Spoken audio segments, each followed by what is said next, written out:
Centre of mass of hemispherical shell of radius capital are.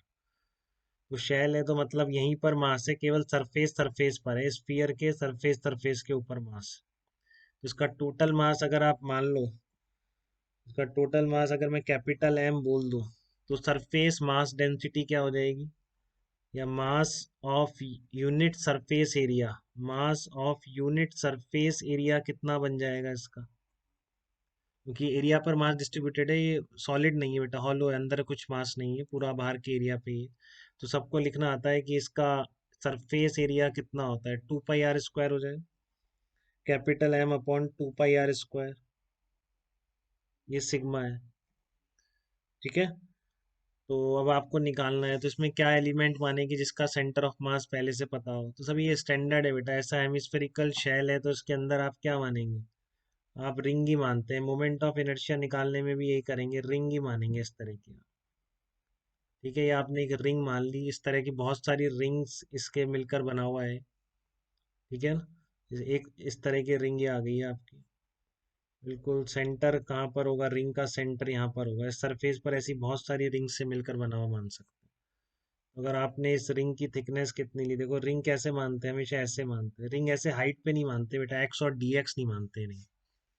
ठीक है, नहीं तो गड़बड़ हो जाएगी, देखो बता रहा हूँ आपको, रिंग सरफेस पर माननी है स्फीयर के, तो इस तरह की मानोगे। ठीक है ना, थीटा ये, और इसकी विड्थ कितनी हो जाएगी, आर इंटू डी थीटा हो जाएगी। रिंग हमेशा ऐसे ही मानोगे आप, एक्स डी एक्स करके मत मानिए, नहीं तो वो डी एक्स के कंपोनेंट लेना भूल जाओगे और गलत हो जाएगा। ठीक है, सॉलिड अगर होता तो फिर हम इसमें डिस्क मानते पूरी, डिस्क कैसे मानते हैं, यहाँ से एक्स डिस्टेंस पर डी एक्स थिकनेस। ठीक है, बट क्योंकि ये आपकी हेमिस्फेरिकल शेल है, तो इसमें आप रिंग मानेंगे, रिंग कभी भी ऐसे नहीं मानेंगे एक्स और डी एक्स, यही रखिए, आप कंपोनेंट में चक्कर में पड़ेंगे ही नहीं, आप ये तरीका स्टैंडर्ड रखिए, आपको रिंग्स माननी है। तो रिंग्स हमेशा ऐसे थीटा और आर डी थीटा थिकनेस की मानिए, क्योंकि ये बेटा थिकनेस है रिंग की, रिंग की थिकनेस वर्टिकल में नहीं बोल सकते हम। ठीक है ना, अगर ये सॉलिड होता तो हम यहाँ पे डिस्क मानते, और डिस्क की हाइट अभी करते हैं सॉलिड का भी, तो डिस्क की हाइट आप ऐसे ही मानोगे, ये डिस्क की हाइट नहीं हो सकती। ठीक है, इस पर जो आपने रिंग मानी है, रिंग की थिकनेस यही वाली है, इस पूरे पर ही रिंग मान रहे हो ना, इस पूरी सरफेस के ऊपर, तो रिंग की थिकनेस कितनी है, आर डी थीटा। तो इस रिंग का एरिया कितना हो जाएगा, यहाँ पे रिंग की रेडियस स्मॉल आर मान लेते हैं, कैपिटल आर पूरे हेमीस्फीयर की रेडियस है आपकी, तो रिंग की रेडियस कितनी है, स्मॉल आर है। तो आपके लिए रिंग का कितना हो जाएगा, इस रिंग का सेंटर ऑफ मास कहाँ है, रिंग का तो पूरी कंप्लीट रिंग है, तो यही है रिंग का सेंटर ऑफ मास, तो ये आपका वाई हो जाएगा, डीएम जो माना है उसका सेंटर ऑफ मास का जो वाई कोऑर्डिनेट आप लिखते हैं, सेंटर ऑफ मास तो यहीं लाई करना है, वाई एक्सिस पर, सिमेट्री से आपको पहले ही क्लियर है, एक्स एक्सिस के अबाउट सिमेट्री नहीं है, देखो इधर मास है, एक्स एक्सिस के इधर है ही नहीं, तो एक्स एक्सिस पे लाई नहीं करने वाला, बट वाई एक्सिस के अबाउट सिमेट्रिक है, बिल्कुल मिरर इमेज दोनों तरफ है वाई एक्सिस। तो इस हेमीस्फीयर का जो सेंटर ऑफ मास है पक्का इसकी इसी वाई एक्सिस पर लाई करने वाला है। कैसे निकालेंगे, बहुत सारी रिंग्स मान लेंगे, वो हमारा डीएम हो जाएगा, जो हमारा फार्मूला यूनिफॉर्म बॉडीज के लिए हमेशा वही है बेटा, integration dm R upon total मास।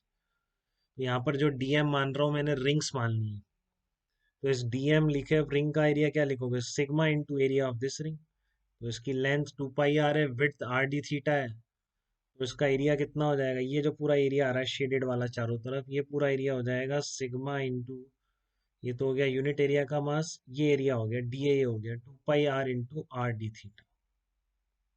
ठीक है, तो सब कुछ आप एंगल की टर्म में लिख देंगे, इसमें आर कितना आ जाएगा, ये आपका कैपिटल आर है, यहाँ से परपेंडिकुलर डाल दो, तो ये इस स्मॉल आर के बराबर है, ये अगर आर है तो ये आर कॉस थीटा होगा, ये स्मॉल आर कितना आ गया, आर कॉस थीटा आ गया।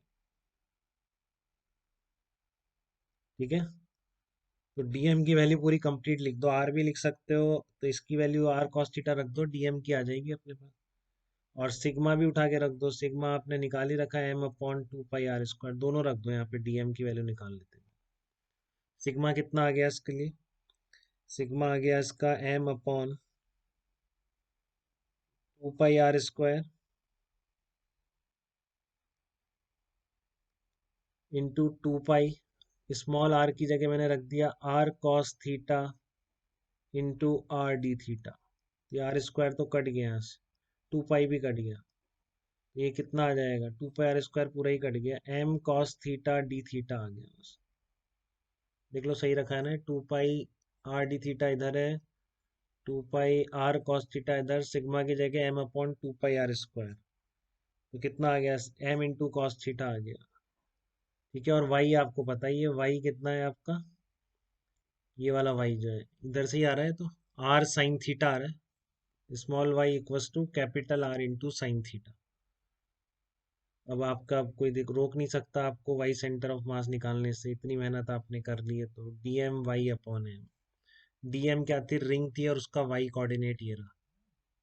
ठीक है बेटा, तो उठा के रख देंगे बस, इसमें dm की जगह रख दो m cos theta d theta, y आ गया r sin theta, integration upon total मास। थीटा की वैल्यू कहाँ से कहाँ तक वेरी कराऊँ, ये भी इंपॉर्टेंट है। थीटा की वैल्यू कहाँ से कहाँ तक वेरी कराऊँ, जिससे ये ऊपर जो छोटी सी रिंग बन रही है और नीचे जो बड़ी सी रिंग है सारी कवर्स हो जाए। बताइए, थीटा की वैल्यू कहाँ से कहाँ तक वेरी करूँ।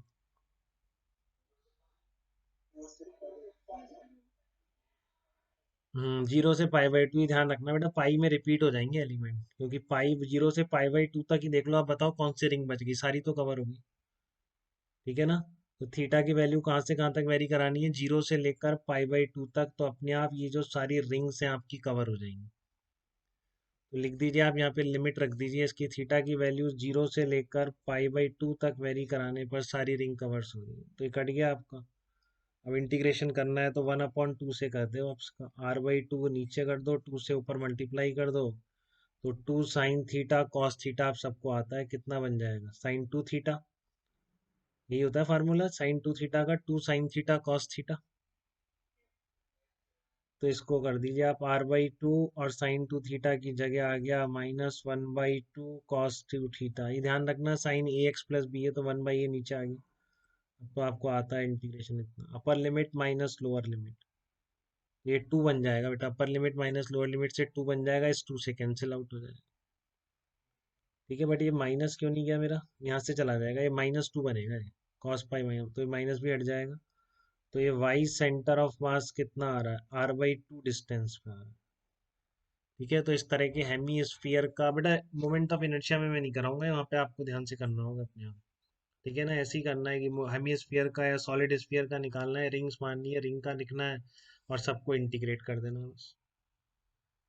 ठीक है ना, तो उसमें आपको अपने आप करना होगा, यहाँ मैंने करा दिया आपको। वाई सेंटर ऑफ मास कितना आ रहा है आपका, r/2 डिस्टेंस पर आ रहा है हेमी स्फीयर का। इसमें किसी को दिक्कत, सेंटर से, इस सेंटर से r/2 डिस्टेंस पर।